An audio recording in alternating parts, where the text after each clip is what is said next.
Hazır mısın? Bavulun kalsın. Piyonu alman yeterli. Her oyuncu 4 farklı renkte pul ve bir pasaport alır. Harita oyun için açılır ve piyon haritadaki yerine konur. Oyun sırayla oynanır. Kimin başlayacağına oyuncular karar verir. Tüm kartlar iyice karıştırılıp kart kutusu doldurulur. Kalan kartlar oyunun devamında kart kutusuna eklenerek kullanılır. İlk oyuncu soru kartını çeker ve diğer oyunculardan biri kum saatini çevirerek süreyi başlatır. Kartı çeken oyuncu sorulara doğru cevap verdiği sürece kart çekmeye devam eder. Oyuncunun 2 kartı pas geçme hakkı vardır. Herhangi bir kartı yanlış cevaplaması halinde oyun sıradaki oyuncuya geçer. Kartı çeken oyuncu karttaki sorunun cevabını sesli olarak söyler ve süre bitmeden piyonu o ülkenin üzerine koyar. Diğer oyunculardan biri cevap anahtarından cevabı kontrol eder. Oyuncu soruyu doğru cevaplamışsa kartı kazanır. Kartın üzerindeki renkte olan pulu pul alanındaki aynı renge koyar. Bu renkteki pulu pul alanındaysa sadece kartı kazanır. Oyuncular her dörtlü dizilim için bir uçak bileti kazanır. Tekrar dizilim yapmak üzere pul alanındaki pullarını alır.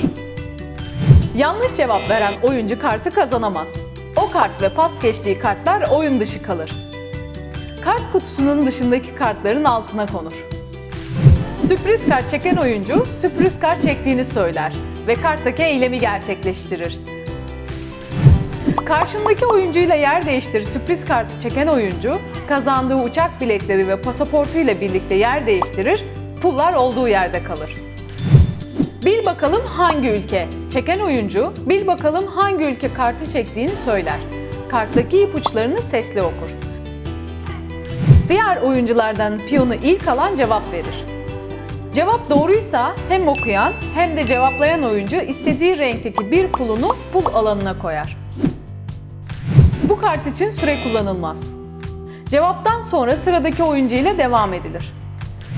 Oyuncuların her soru kartı için bir cevap hakkı vardır. Piyon ilk konulduğu yerden kaldırılamaz.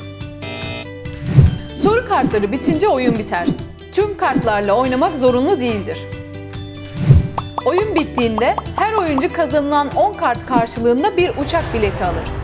Oyun bittiğinde sürpriz kartlar uçak bileti alımında kullanılamaz.